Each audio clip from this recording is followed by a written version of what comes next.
It has been called the Day of Days. It is a time of magic, pageantry, warmth, generosity, and love. For many of us, our fondest childhood memories revolve around the traditions of Christmas. It is a time that many around the world celebrate as the birth of Jesus Christ, the Savior and Messiah of mankind. In recent years, however, the spiritual holiday has become a time of mass marketing and crass commercialism. Incredibly, many businesses derive more than half their yearly income during this period. The process of gift-giving, once thought to have come from the story of the wise men who offered gifts to the newborn Christ, has evolved into the buying frenzy we see today during the month of December. But what about the other Christmas traditions? Have you ever wondered why we decorate the Christmas tree? Why we light the Yule log? Why we hang the mistletoe?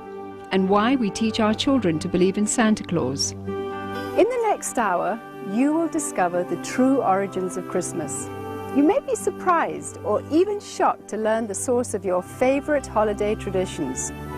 Chances are, you'll never look at Christmas the same ever again.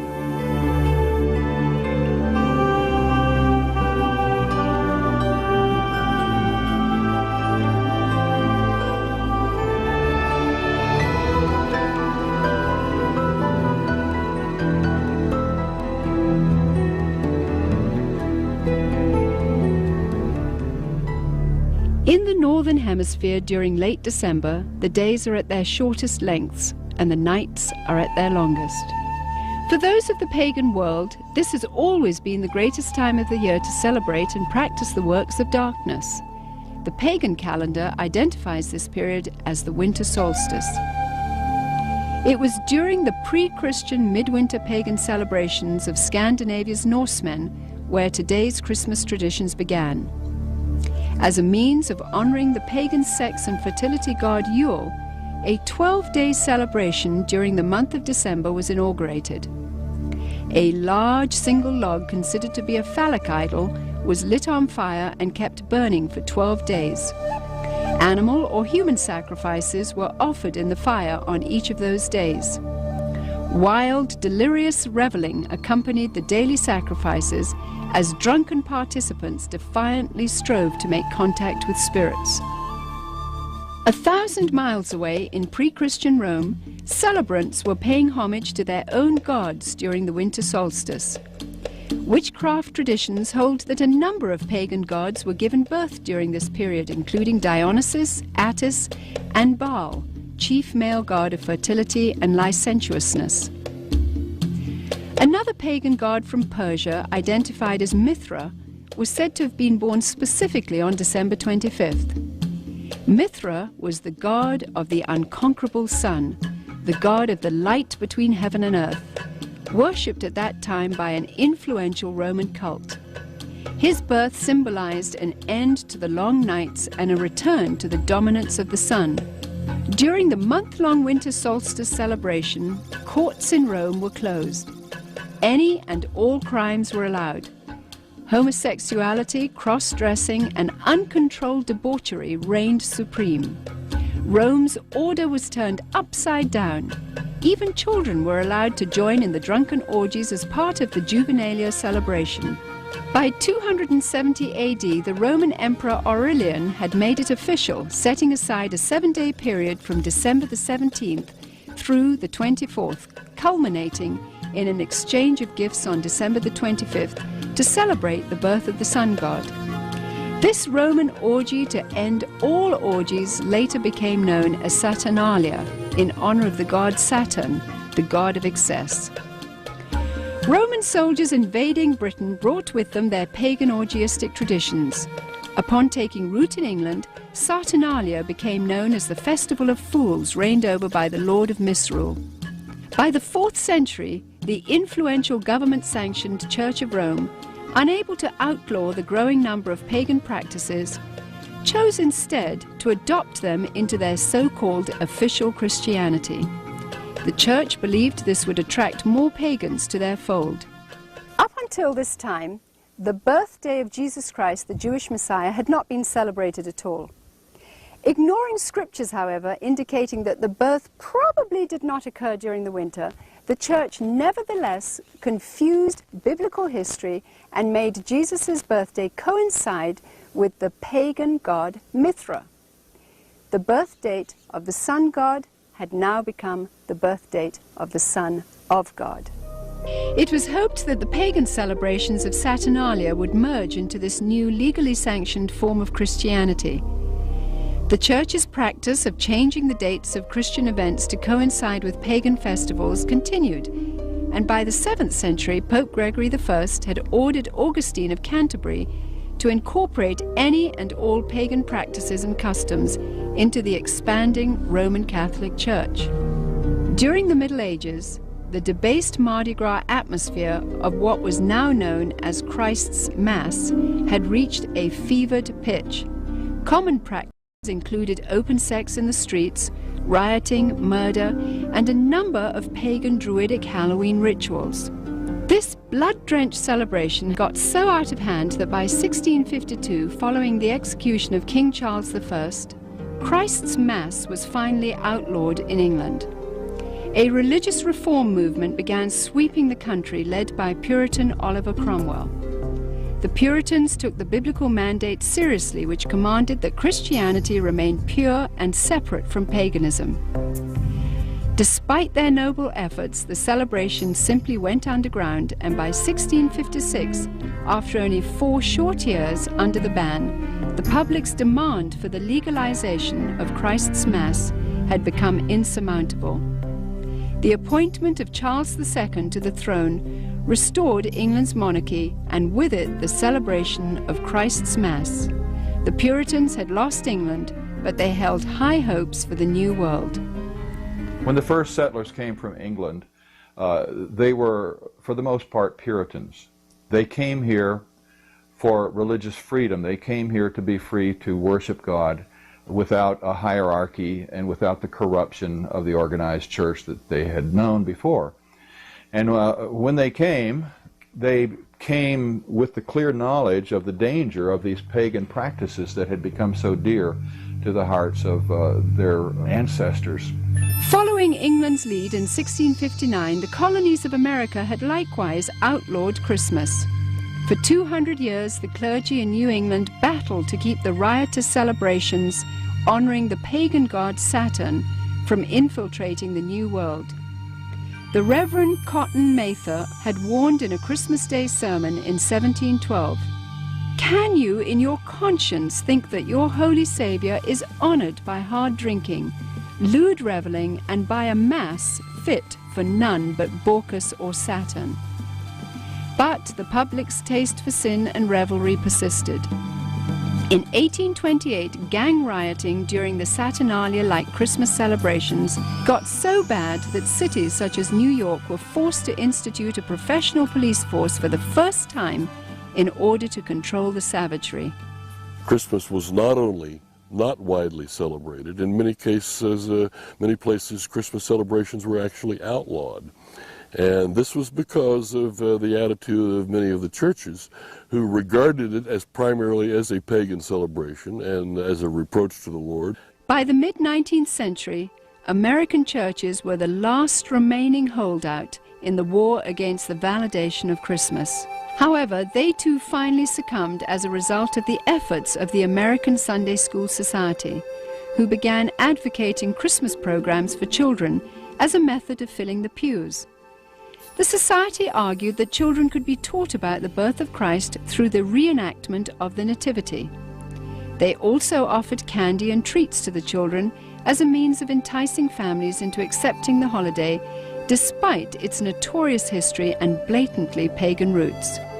The successful technique of bribing children with candy would later be used on an unsuspecting American populace in the effort to promote the acceptance of the pagan rituals of Halloween.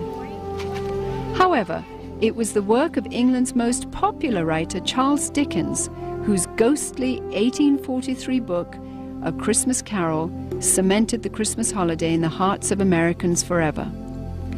Dickens' well-loved story made the pagan Christmas feasts, shining trees, glittering shops, and family warmth irresistible to those wanting to experience the holiday. Coming to America in 1867 to promote his work, Charles Dickens packed theaters as he read his story to cheering audiences around the country. A Christmas Carol gripped America and destroyed any final attempt to stop the evolution of Christmas. By 1875, the Puritans had been beaten, and by 1890, all American states had voted to make Christmas a legal holiday.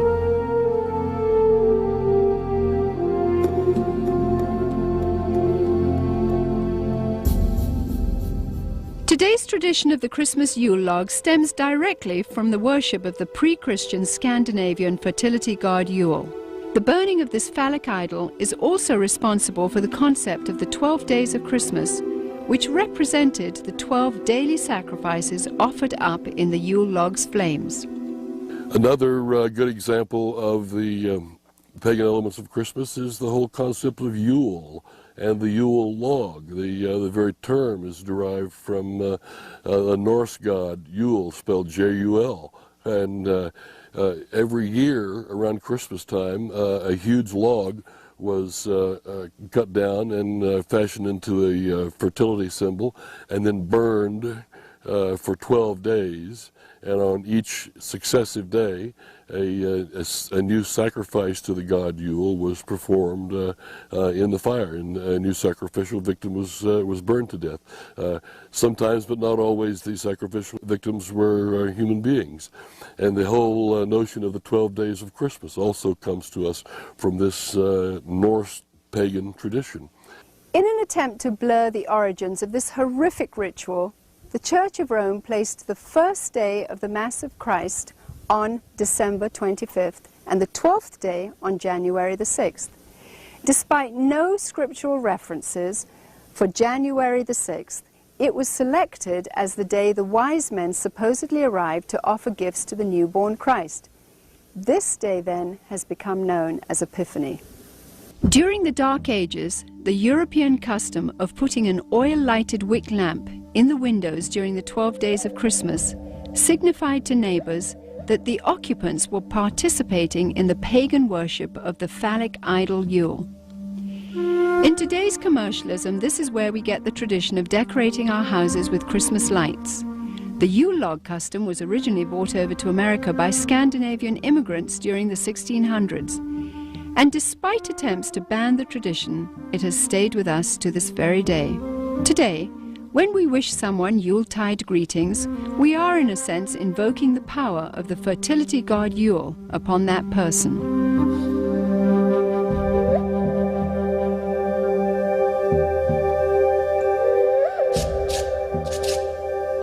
During the Saturnalia celebrations, holly and other greens were hung over doorways as part of a pagan ritual to ward off evil.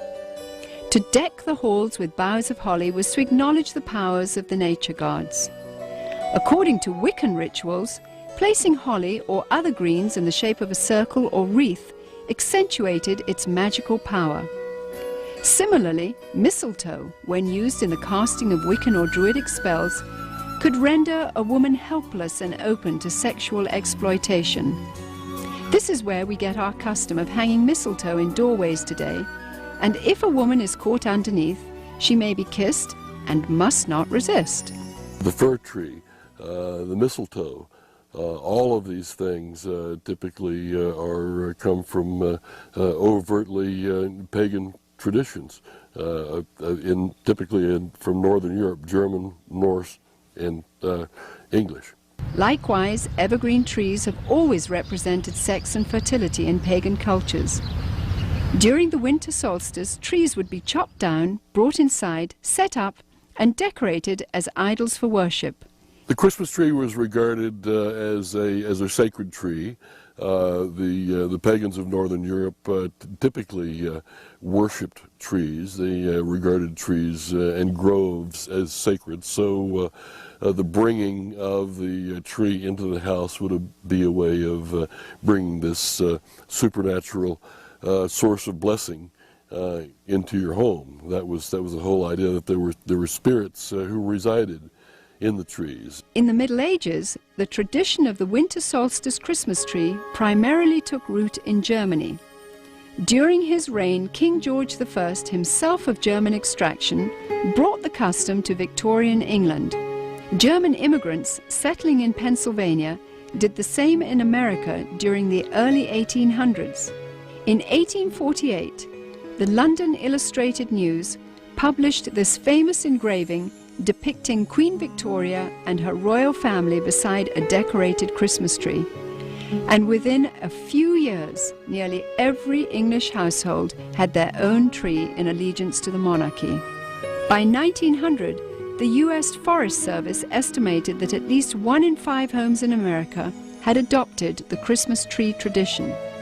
Thousands of years earlier, God, speaking through the prophet Jeremiah, warned against this pagan practice in the Old Testament. Thus saith the Lord, learn not the ways of the heathen, for the customs of the people are vain. For one cutteth a tree out of the forest, they deck it with silver and with gold. They fasten it with nails and hammers that it move not. Be not afraid of them, for they cannot do evil, neither also is it in them to do good.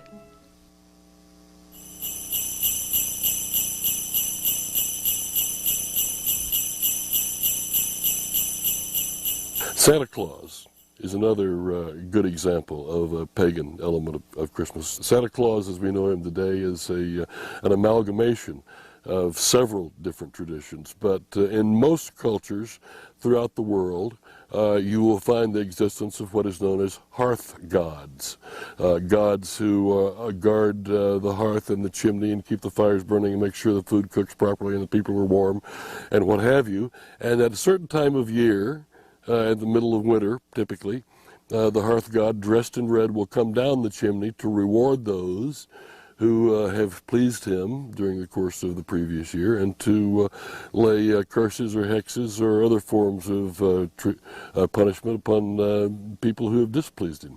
The concept of Santa Claus has had a long and winding history, with a number of diverse cultures contributing to the composite character we have today. Beginning once again in Scandinavia, Santa's original incarnation was in the form of Odin, the pagan god of thunder, a tall fellow with a long flowing beard who inhabited the spirit-infested Nordic forests.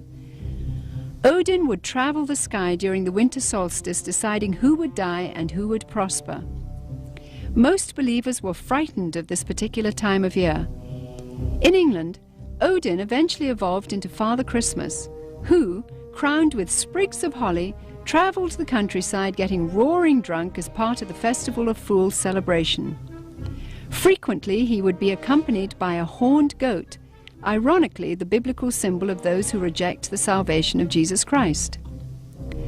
According to the traditions of the Church of Rome, there was a Turkish bishop named Nicholas who hailed from Myra in Asia Minor during the 4th century. He was known as the patron saint of seafaring men. Over the centuries, as the legend began to unfold, it was rumored that St. Nicholas had actually captured the devil himself, put him in chains, and made him his personal servant. Recognized in various cultures as Krampus, Beelzebub, or Zwart Piet, Black Peter, this assistant of St. Nicholas is best known by his German name, Knecht Ruprecht. Described as a hideous horned creature, the servant Ruprecht was a dark and sinister figure who stood in stark contrast to the saintly Nicholas.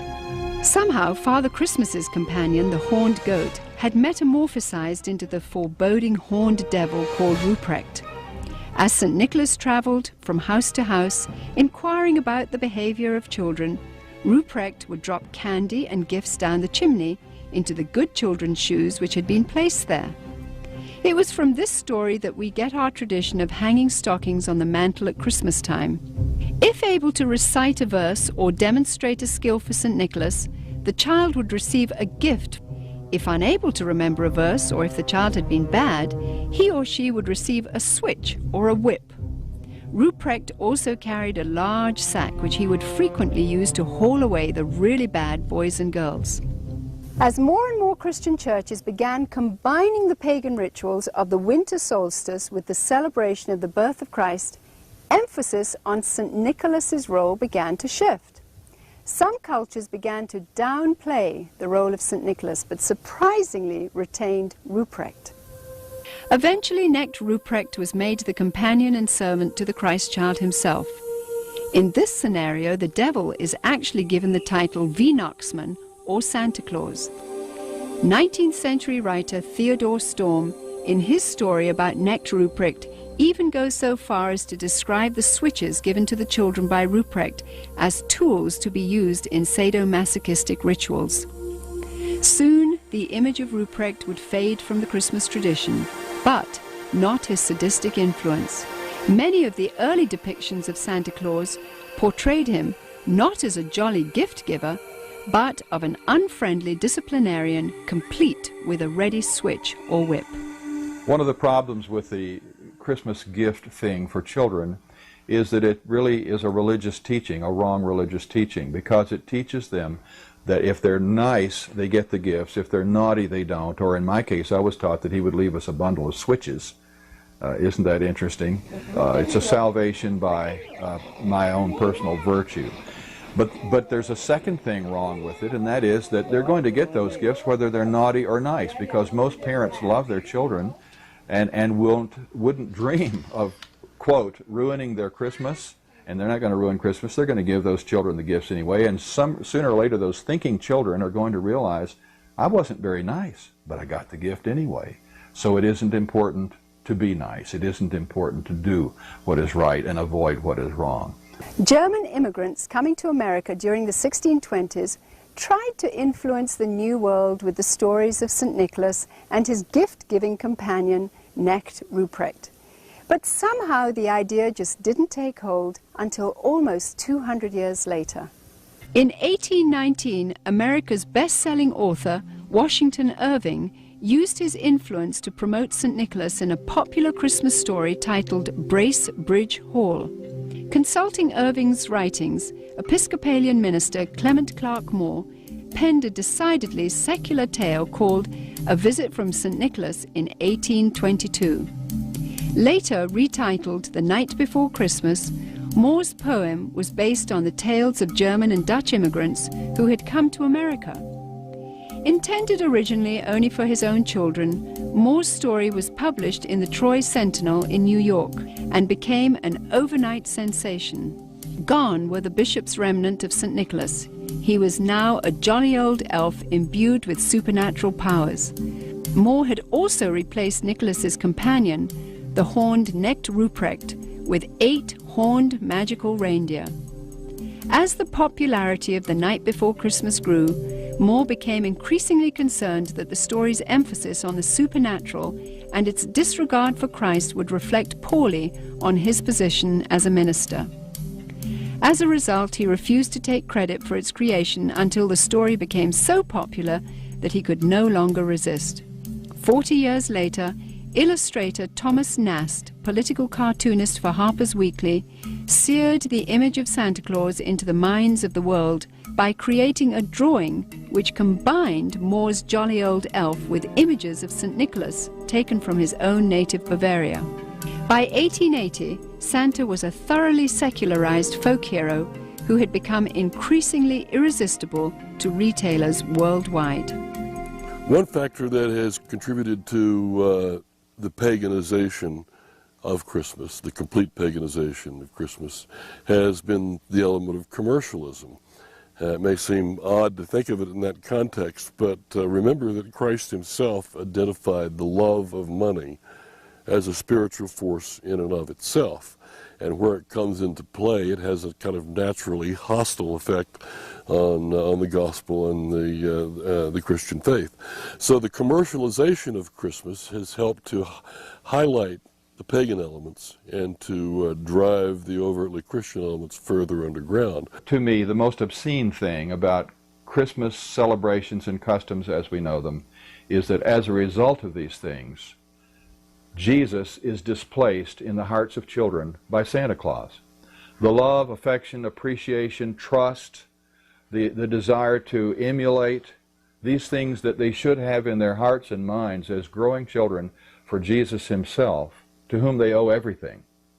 Instead, this has been stolen, this has been raped out of their hearts in a sense and displaced by the myth of Santa Claus. He takes the place of God or of Jesus Christ in the special world that is Christmas. He has supernatural knowledge of your history. He has supernatural knowledge of your present, of your attitudes. He's keeping a list. He knows who's naughty and nice. Your parents don't even know that. He's obviously got some conduit to knowledge that is beyond the human, and he flies through the air, capable of visiting every place on the globe in the course of a single night. In many, many ways, Santa exhibits supernatural qualities that provide a kind of a surrogate deity or a substitute for God or for Christ. Myths, by definition, evolve and change, and things are added. We used to have a Santa Claus figure that was confused with St. Nicholas and confused with other pagan figures, and then somehow he evolved through the drawings of Thomas Nast and others into what we see today, but he had a sleigh with 8 supernatural reindeer that can fly. And so the Christmas traditions that are pagan continue to change. But the truth of Jesus, the truth of the Incarnation, the truth that the Word was made flesh and dwelt among us, never changes, never will.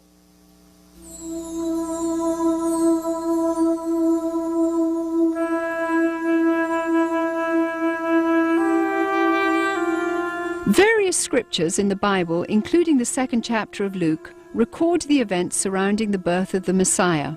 A decree from Caesar Augustus had gone out, requiring all people to return to the city of their origin for taxation purposes. Mary, who was pregnant with a child conceived by the Holy Spirit, made the difficult journey to Bethlehem along with her husband Joseph. Both Joseph and Mary were of the lineage of King David. Upon arrival, they found all the inns to be full, but were provided with a stable where Mary could have her baby. At the same time, an angel announcing the birth of the Messiah appeared to shepherds tending their flocks in a field nearby. The stunned shepherds hurried to Bethlehem and found the baby Jesus lying in a manger just as the angel had declared. Although traditional nativity scenes place 3 wise men at the stable at the time of Jesus Christ's birth, according to Scripture, these wise men visited Jesus later at his home. Because 3 gifts are named, gold, frankincense, and myrrh, tradition says 3 men gave them, but exactly how many wise men visited Jesus is not known. The birth of Jesus Christ miraculously fulfilled a number of Old Testament prophecies about the coming Messiah, including that he would be born in Bethlehem, that he would be born of a virgin, and that he would be a descendant of King David's. The concept or the idea of celebrating the birth of Jesus once a year had apparently never occurred to the Church Fathers. In the first 3 centuries of the Church's history, there was no such thing. And I think God perhaps very carefully avoided telling us in the Scriptures when he was born. We can be sure of one thing: it wasn't in late December, and because in the first place, shepherds don't abide by their flocks in the fields by night in late December. It's too cold. They take them out in the morning to pasture, protect them while they eat all day, and then bring them back in at night. So it wasn't in late December. It's an interesting thing, and perhaps an intellectually tantalizing thought, to try to figure out when he was born. And it can be done within limits, and if it mattered, and apparently it doesn't matter to God, he was probably born in late September. Some scholars point out that according to Scripture, the birth of Jesus may have taken place in the first day of the Feast of Tabernacles, or September 29th. Ironically, this would have placed his conception right around December 25th. The timing of other events such as the temple service of Zacharias and the pregnancy of Mary's cousin Elizabeth lend credence to December 25th as being the date of Jesus' conception. Since Christians believe that life begins at conception anyway, and not at birth as pro-abortionists believe, this may be a more appropriate reason to remember this time of the year as the period in which God came to earth in human form. For some, Christmas today simply means a time to get together as a family. For pagans, it is a deeply religious time to celebrate the winter solstice. Retailers, of course, view it with eyes towards making huge profits. Others use this time to reflect on the birth or conception of Jesus Christ, while many parents use Christmas to perpetuate the myth of Santa Claus to their children. In order to carry on this myth of Santa Claus, we must lie to our children. We must deceive them. We literally must lie to our children. And one of the wonderful things about children is that they naturally believe everything that we tell them when they're small.